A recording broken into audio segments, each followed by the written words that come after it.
tried to take my own life because I couldn't bear who I'd become, and I couldn't bear how I felt.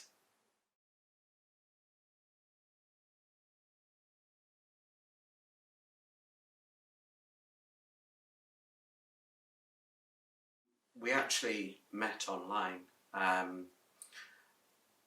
I guess it kind of started as any relationship does. Everything was good. I was quite happy. I don't even know that there was anything to suggest that it was going to be anything other than that, to be fair. You know, it all started off really well. I was happy. Everything was going okay. And I don't really know where it went wrong, if it went wrong. Or when it even started. I can't even work out when it started. I just know it did.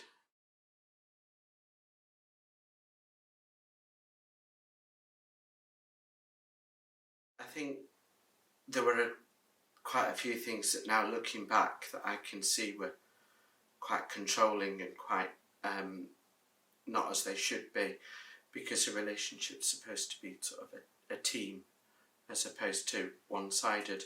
And looking back, there were a number of things that I can recall that were very one-sided, and all the way that she wanted it.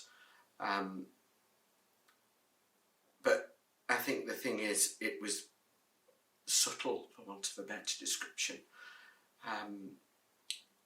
because I didn't even notice. I had no idea. From the very sort of outset, we had to do what she wanted to do. Everything had to be the way that she wanted it to be. Access to my son was always governed by her and controlled by her. I was never in any control of that situation. It was as though she resented him and didn't actually want him around.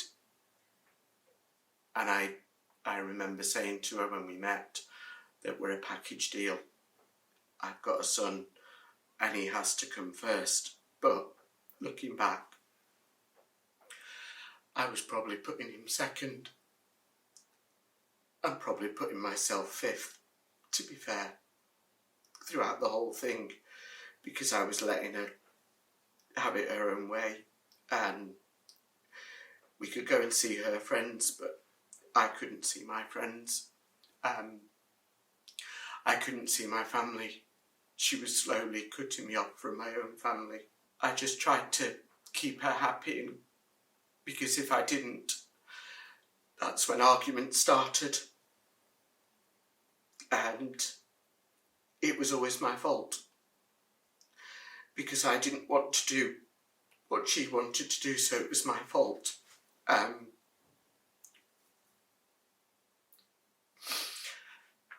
know I still believe that it was my fault. I know that because when someone tells you it's your fault for 3.5 years, it takes a long time to change that. And I think sometimes that if I'd done what she wanted, then maybe she'd be happy, and maybe I wouldn't be feeling like I am now, and I wouldn't be where I am now if I'd have just gone along with it. But it didn't matter what I did. Nothing was ever right. I could never do the right thing. I always managed to do the wrong thing. I don't even know what the wrong thing was.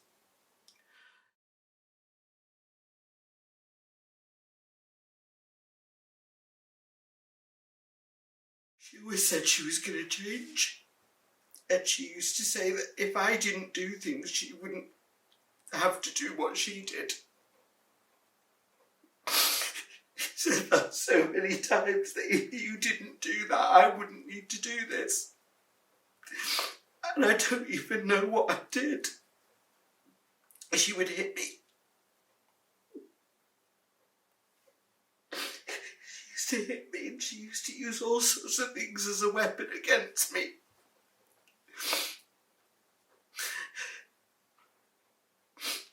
And she would stop me doing something if I wouldn't do what she wanted to do. She would stop me doing things.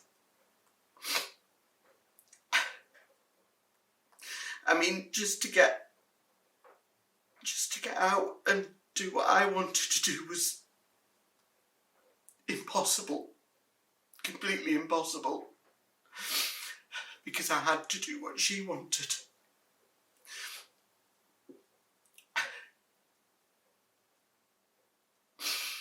She used sex as a weapon against me.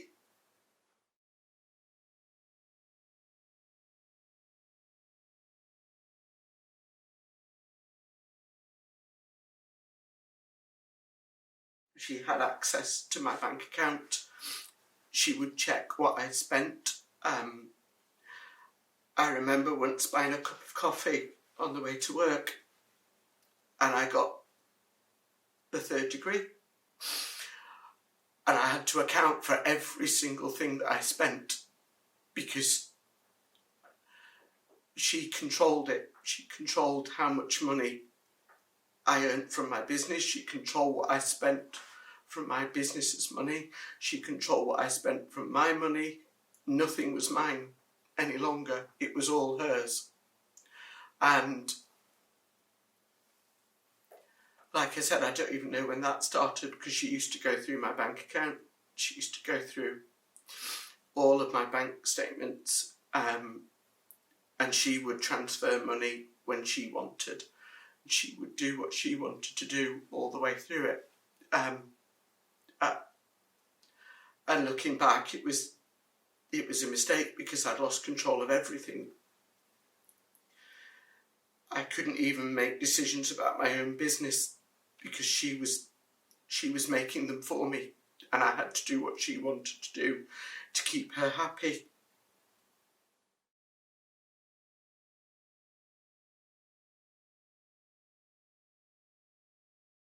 Well, I attempted to leave, I think, 6 times in total before I actually got out. I remember just before I did actually get away, I managed to get loads of stuff packed in my car, and I got actually out of the house. She didn't try and stop me, and I didn't really know where to go, and I rang one of my friends and I said, I don't know what to do. I've got out and I don't know what to do. And he said, run and keep running and don't look back. Whatever you do, don't look back. And I realised that I'd not got some stuff. And that was where my mistake came. Because I went back to try and get it.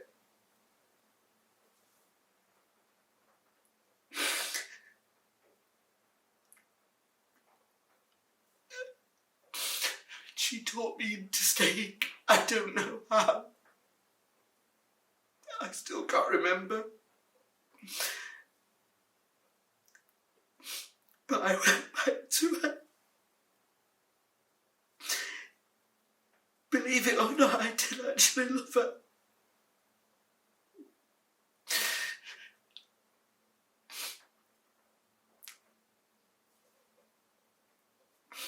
And it was good when I went back. Probably for about a week. And then it went straight back to what it had always been.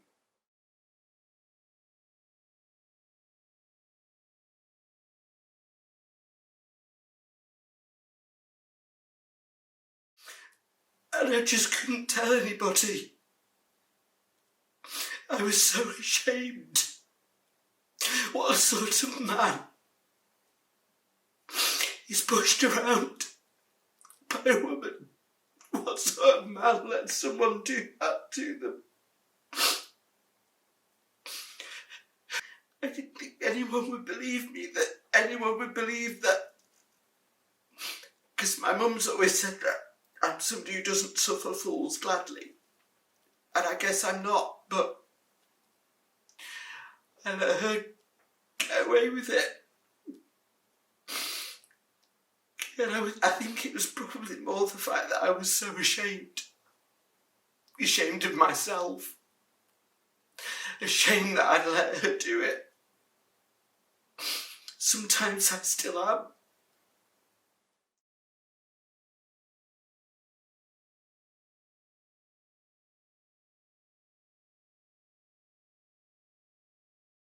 It was only after I got out that the real impact actually hit me. I've hit many, many low points,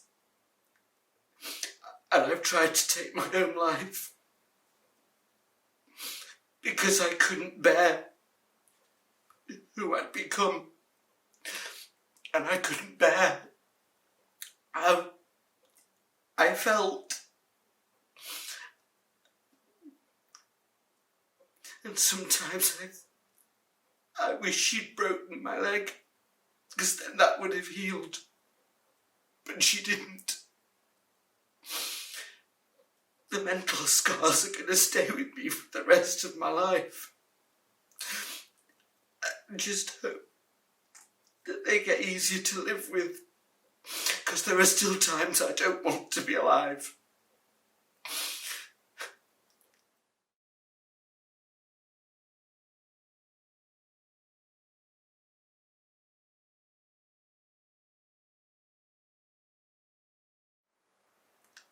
They were quite shocked.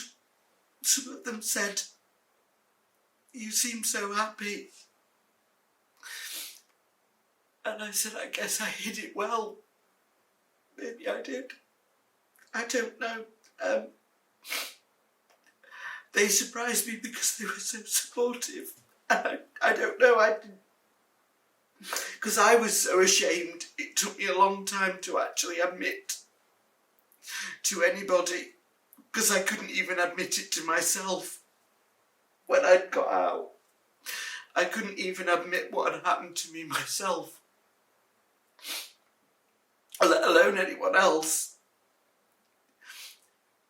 I don't know what I expected them to be like, but they were amazing, and they still are.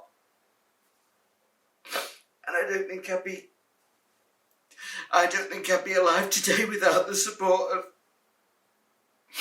my family and my friends.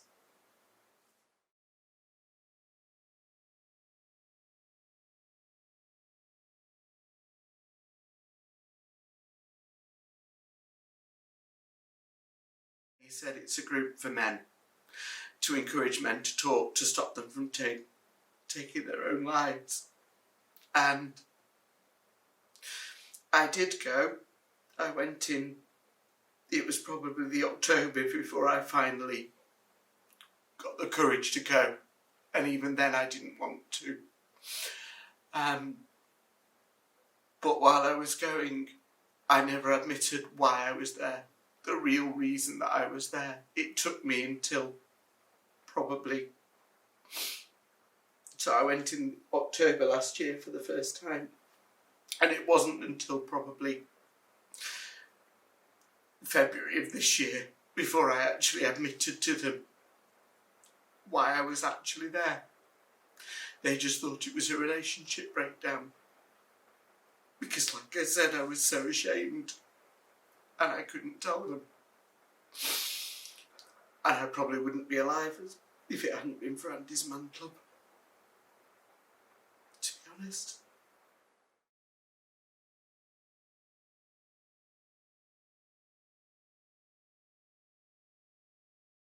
They said they're specifically intended for you who have been through what I've been through. And I rang them around Christmas. I rang them and left them a message. That was the first time that I actually opened up and told anyone my story. the person that I spoke to was fantastic, and she said that I'd be allocated a key worker from the Elm Foundation, and I actually got a phone call from Caitlin, that's my key worker. I just burst into tears when they rang me, because it had taken all that time. And I don't know if it was relief or what it was, that I was finally going to get some help and that I wasn't on my own. Caitlin's been absolutely amazing. I couldn't ask for anyone better. She's been so supportive towards me and so helpful.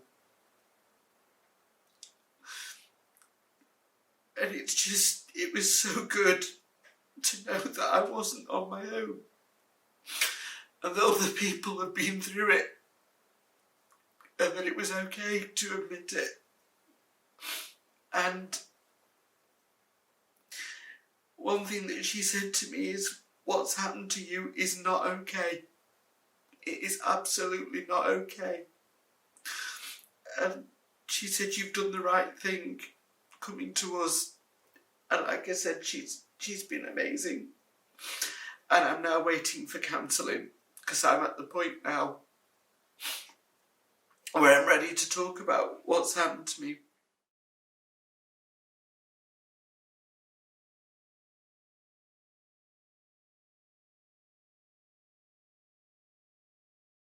You're not on your own.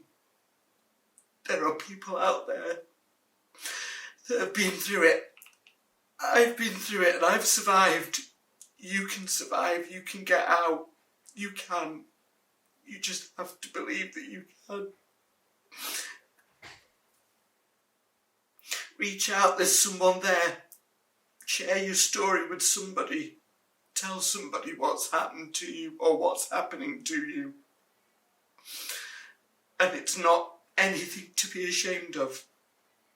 It's not. And it's absolutely not your fault. What's happening to you is not right. And you are not on your own. Tell someone.